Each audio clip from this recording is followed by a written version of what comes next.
Alright, there's the beginning of door cheat. I've got to drill my holes for the pins. I believe I'm going to use that spalted oak. Oh yeah.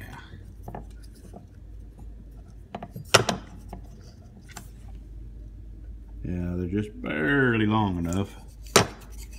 If I have to, I will shave that end of that handle off a little bit because I really want to use this. Okay. Yeah, that's what I'm going to do. I'm going to bring that end of that handle in 1/8 of an inch. Well, I think I won't. I think I can just get it on there. And actually, if I have to bring this back a little bit, I'd rather do that. Maybe square this up some instead of rounding it so much. I really want to use these. So that's what it's looking like. I'm going to drink my coffee. Yes, I have coffee with my cream. Drink my coffee and drill my holes and then start grinding. See you soon. I've decided what I'm going to use. This is one chunk of wood that I had that just is gorgeous, man. That is so pretty, but it's a little too thin. So what I'm going to do is use walnut liners about 1/8 of an inch thick, and glue the liners to the handles, to these scales. Glue them really good, clamp them really hard, and then put the walnut on the inside facing this on each side, and this will be on the outside. We'll see. And if it doesn't look good, well, by God, I'll just take them off, start all over. It's easy enough to cut them off and put something else on. I have plenty of walnut, that's for sure. Right there, and right there. And then I've got, this kind of stuff. And some other stuff. Maple and, what is that? I think that's walnut.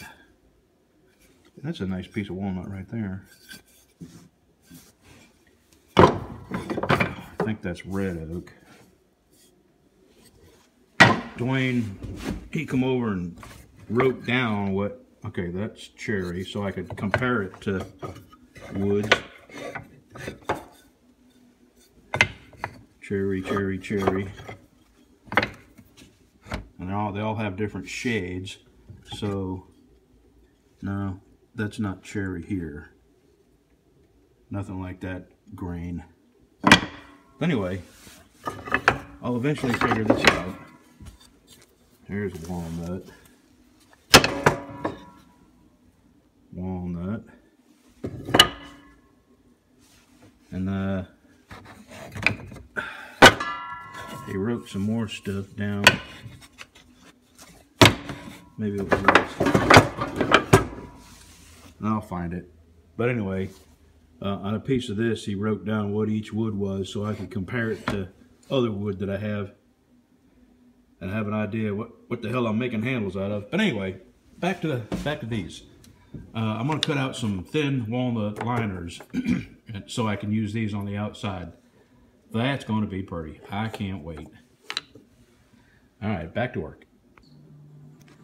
All right, what I used was the oak that originally had some spalted on it. Not from the same log that I cut out, but it's the same tree, so maybe it will look similar enough that the liners won't stand out. And, I got them glued really, really tight here, so there's not going to be much of a line. We'll see. Like I said, I got nothing to lose by trying this. I got plenty of other wood if this doesn't work. Alright, now, let me go put a grind line on this, and I might get this heat treated today. I am very happy with the grind line. I don't want to sound cocky, but I'm getting better and better at these grind lines. Alright, I'm going to spend the rest of the day over here Sorry, hold on, sorry. I got my cord plugged in and got hung up on something. That little vise right there.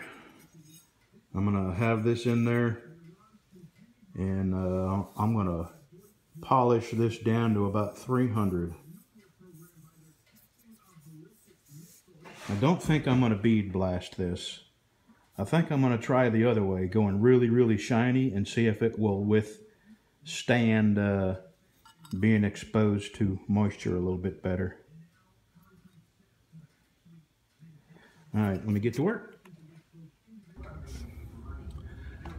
I'm liking it. I didn't plan on sanding down, polishing the grind area, but it started looking so good here, I decided to do it here too. I still have to heat treat this, and it's going to make it look like crap, and I'll have to, you know, polish it all over again, but it will be easier because I'll have, I don't know why I'm rubbing this like it's a dog. Crap. Good knife. You're such a pretty knife. Anyway, I wish I could show you underneath. I got it looking pretty shiny, but I did not do the grind, and I'm going to turn it over and do the grind. I got this area down to 600, and I'm going to go ahead and turn it back over and do this side too. I'm not sure what you can see there because I can't see the screen, so anyway. Let me get this, I'm down, what am I? I'm at 220? 220 on this side. I'm going to rub this a little bit more with a 220. And then move up to, that's 400. I got 320 here somewhere. Yeah, 320.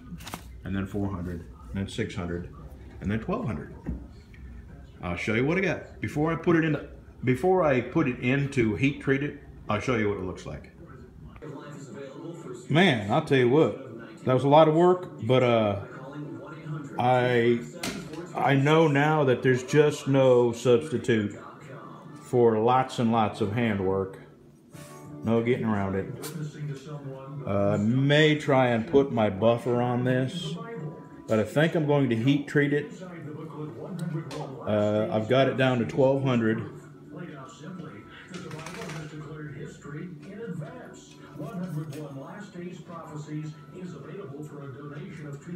Yeah, I'm going to heat treat it, clean it up, and then I'm going to try to buff it and see if I can get it really shiny. I won't be able to put the handles on until tomorrow because I still got them glued up over there and drying. But tomorrow morning I'll be able to do that. So let me go ahead and get this in the forge.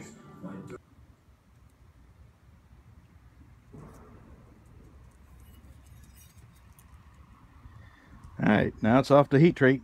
I think I already said that, but I wanted to show it to you out in the sunlight.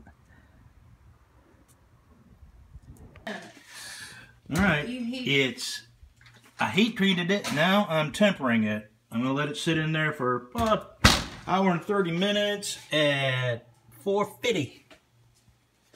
See you in a couple hours. So this is what it looks like after being tempered.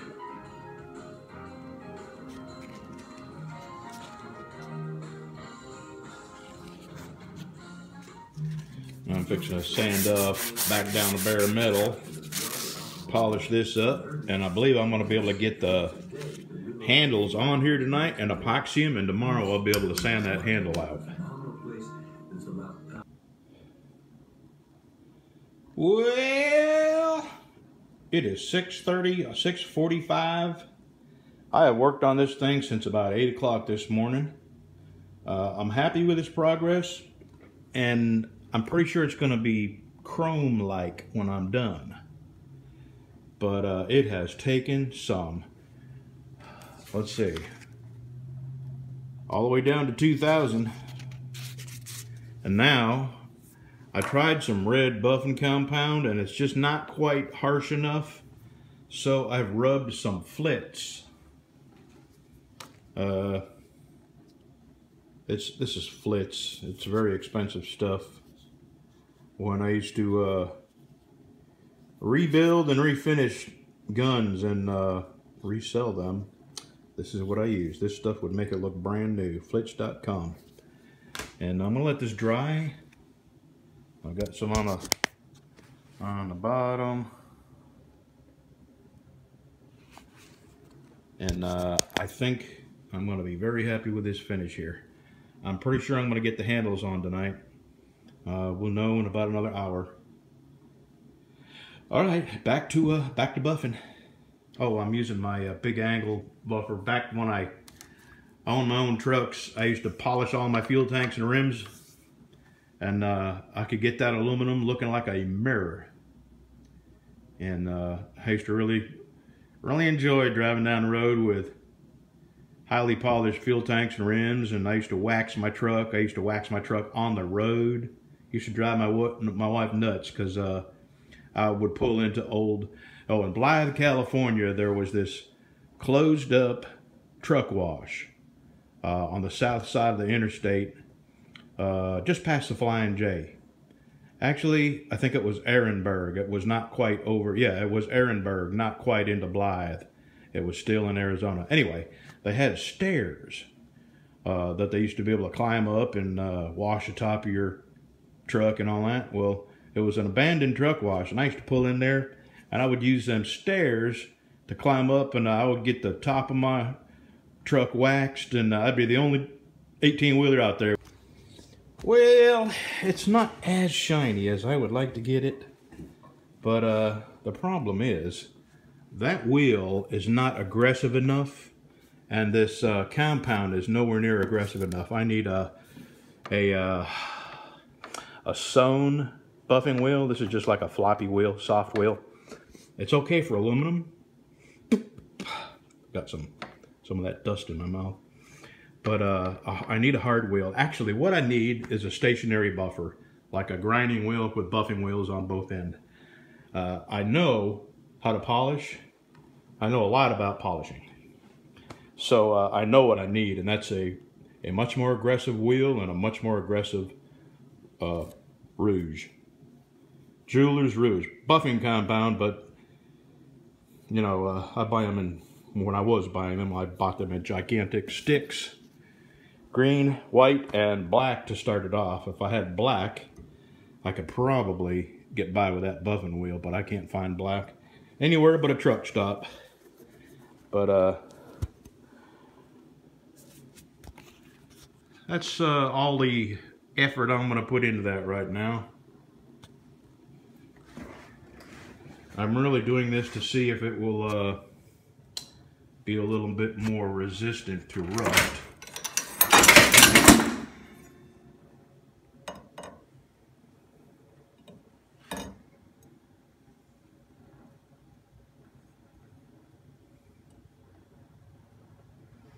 Alright, I'm going to put some alcohol on this and clean up the grip area. And I am probably going to be able to get them handles on tonight.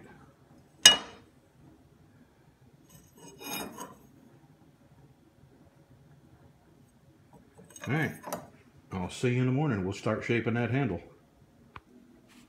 Well, it's the next day.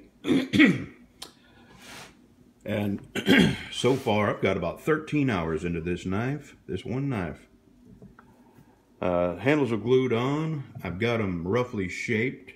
I'm fixing to get on my big belt grinder and put the shape I want on them. Boy, I can't wait to see what this looks like.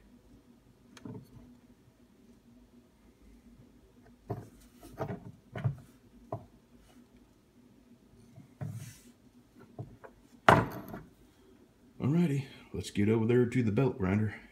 Start putting the basic shape on the handle. Alright, there's the basic shape. I got a whole lot of handwork to do.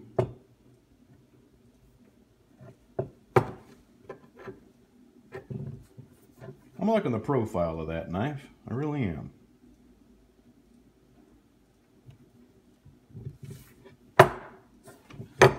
Okay, it's going to be another day of shaping by hand. I'm afraid to get any more aggressive with the belt sander. I can already see I got to go back to the belt sander. This side is thicker than this side. My other shop where the belt grinder is, I don't have very good light in there.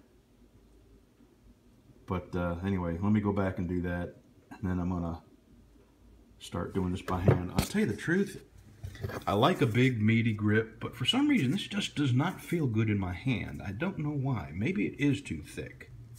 I think I'm gonna go back and thin this down on both sides. Yeah, I'm gonna do that, and then get to work on my hand sanding. Well, I gotta say, let me turn this light on. I'm really pumped about how this came out. I really, really like it. It took an awful lot of hand sanding, but I can't wait to start putting True Oil on it.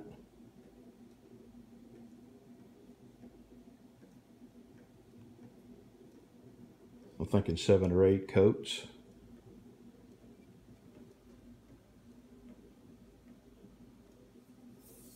That's some gorgeous wood, huh? My hands are killing me from all that sanding.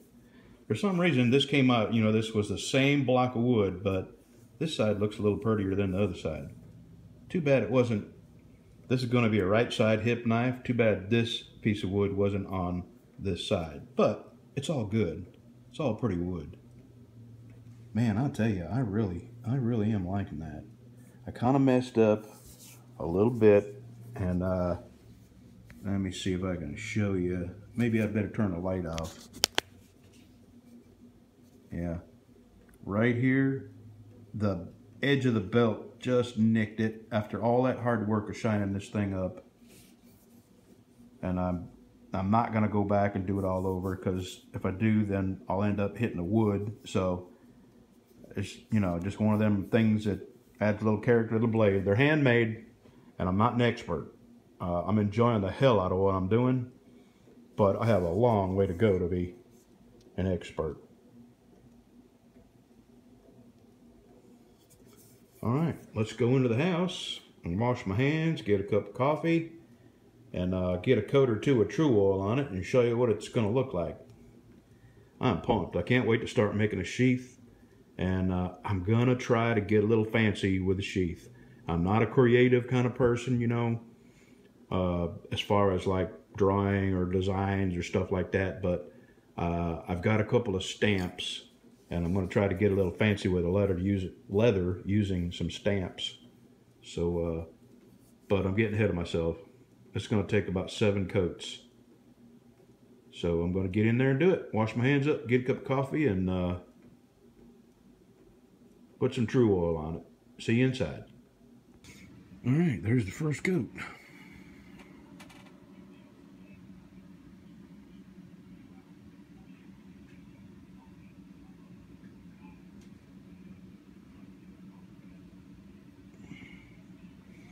Boy, that is some beautiful wood right there.